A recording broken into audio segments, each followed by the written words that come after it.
කොහොමද ළමයි ඔයාලා හැමෝම හොඳින් ඉන්නව නේද?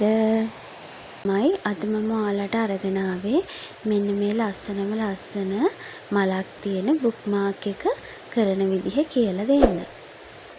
එහෙනම් වැඩි කතා නැතුව අපි යමු අද වීඩියෝ එකට. එන්න මාත් එක්ක මේ ලස්සන බුක්මාර්ක් එක ගොතන්න.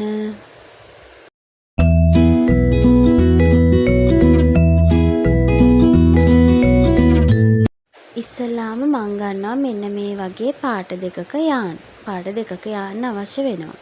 ඊට පස්සේ ගෙතුම් කටුව අවශ්‍ය වෙනවා මිලිමීටර් 3.5 ගෙතුම් කටුව.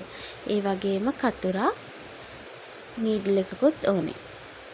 මුලින්ම ඔන්න ඔය විදිහට ස්ලිප් නොට් එකක් දාගන්නවා.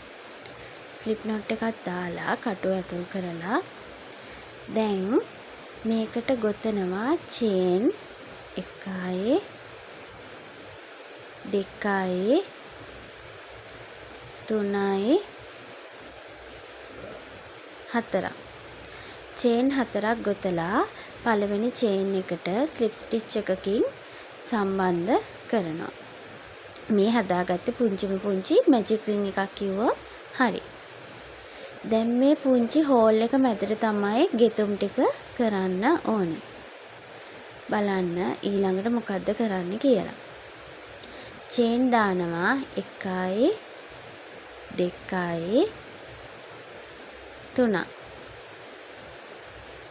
4ක් චේන් 4ක් දානවා. චේන් 4ක් දාලා දානවා ඩබල් ක්‍රොෂේ එකක්. අන්න විදිහේ නූල පැටලුවා ලූප් දෙකකින් පාස් කරා. ඊතර ලූප් දෙකකින් පාස් කරා. ඊට පස්සේ චේන් එකක් දානවා. චේන් එකක් දාලා ආයෙත් අර හෝල් එක ඇතුළටම ගෙතුම් කටුව ඇතුල් කරලා ඩබල් ක්‍රොෂේ එකක් ගොතා ගන්නවා.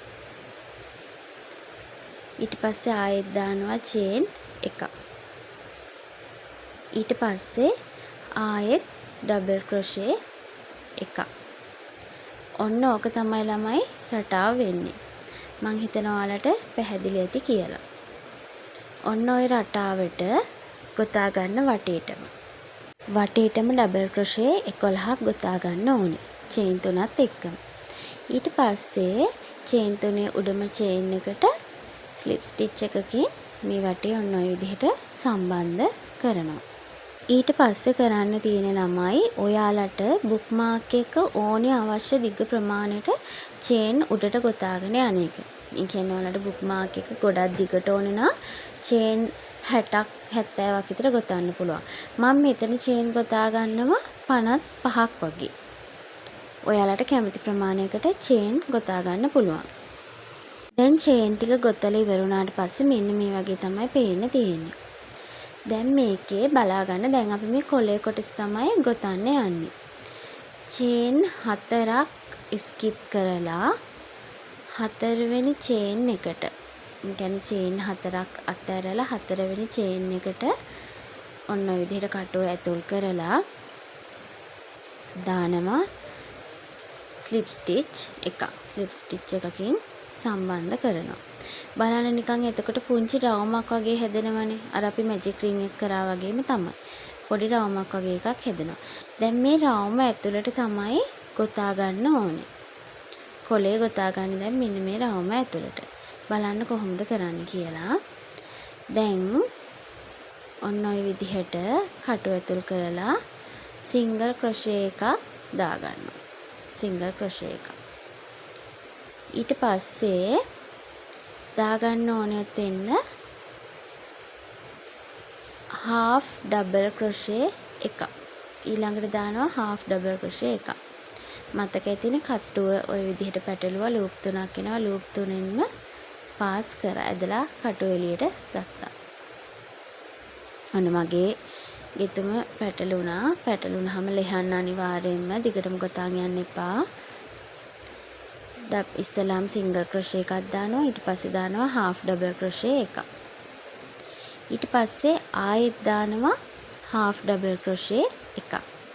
සිංගල් ක්‍රොෂේ එකයි half double crochet දෙකකුයි ඔන්න දැම්මා. ඊට පස්සේ ගොතන්නේ ඩබල් ක්‍රොෂේ එකක්. ඔන්න විදිහට ඇතුල් කරලා ලූප් එකක් ඇදලා ගත්තා.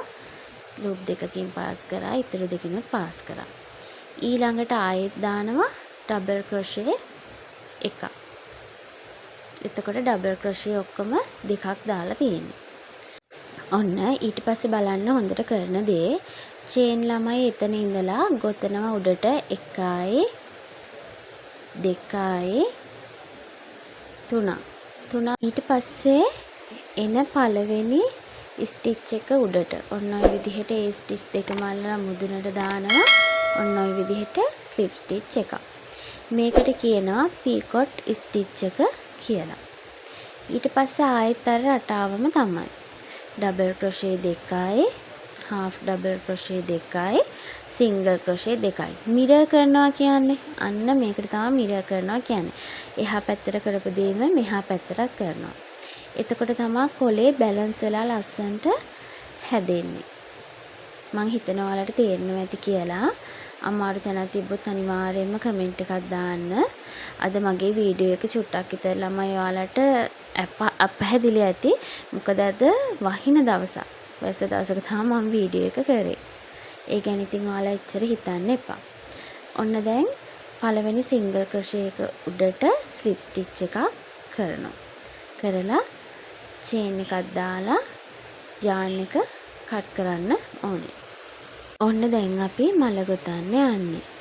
ස්පේස් එකට කහ පාට යාන් එක ඔන්න ඔය විදිහට අරගෙන එකතු කරලා චේන් 3ක් දාගන්නවා. චේන් 3ක් ඔන්න ඔය විදිහට දාලා ඊට පස්සේ එතෙන්නම පිටිපස්සේ යාන් එකත් ඔන්න ඔය විදිහට ඇඟිල්ලෙන් අල්ලගන්න. ඩබල් ක්‍රොෂේ එකක් ගොතනවා. එතෙන්නමයි එකම තැනට තමයි මේ දැන් ගොතන්නේ. චේන් 3ක් දැම්ම ඩබල් ක්‍රොෂේ එකක් ගෙතුවා. ඔන්න ඊළඟට චේන් 3ක් ආයෙත් ගොතනවා. 1යි 2යි 3යි. චේන් 3ක් ගොතලා ඒ හෝල් එකටම ස්ලිප් ස්ටිච් එකකින් ඔන්න ඔය විදිහට සම්බන්ධ කරනවා. ඔන්න අපි දැන් එක මල් පෙත්තක් ගොතලා ඉවරයි. බලන්න. ඔන්න ඊට පස්සේ ඊළඟ හෝල් එකට ස්ලිප් ස්ටිච් එකකින් යනවා. ස්ලිප් ස්ටිච් එකක් දානවා.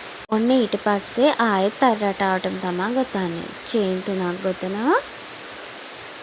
ඩබල් ක්‍රොෂේ එකක් ගොතනවා එතෙන්නම. ඔන්න ඩබල් ක්‍රොෂේ එක තමයි දැන් ගොතන්නේ. චේන් 3යි ඩබල් ක්‍රොෂේ එකයි ආයෙත් චේන් 3යි ස්ලිප් ස්ටිච් එකකින් සම්බන්ධ කරනවා මල් පෙත්ත. එතෙන්නම තමයි. ඔය මේ එකම හෝල් එකට තමයි ඔක කරන්නේ. ඒක මතක තියාගන්න. ඔන්න ඔය විදිහට වටේටම ඔය රටාවට පෙති ටික ගොතාගෙන ඉන්න ඕනේ. ඔන්න අපි දැන් මල ගොතලා ඉවරයි. දැන් කරන්න තියෙන්නේ ළමයි පළවෙනි මල් පෙත්තට ස්ලිප් ස්ටිච් එකකින් සම්බන්ධ කරන්න. පළවෙනි මල් පෙත්ත ගොතපු ස්පේස් එකට මොන විදිහට ස්ලිප් ස්ටිච් එකකින් ඒ වටේ සම්බන්ධ කරනවා. සම්බන්ධ කරලා චේන් එකක් දාලා හොඳට යාන් එක තද කරලා යාන් එක කට් කරගන්නයි තියෙන්නේ.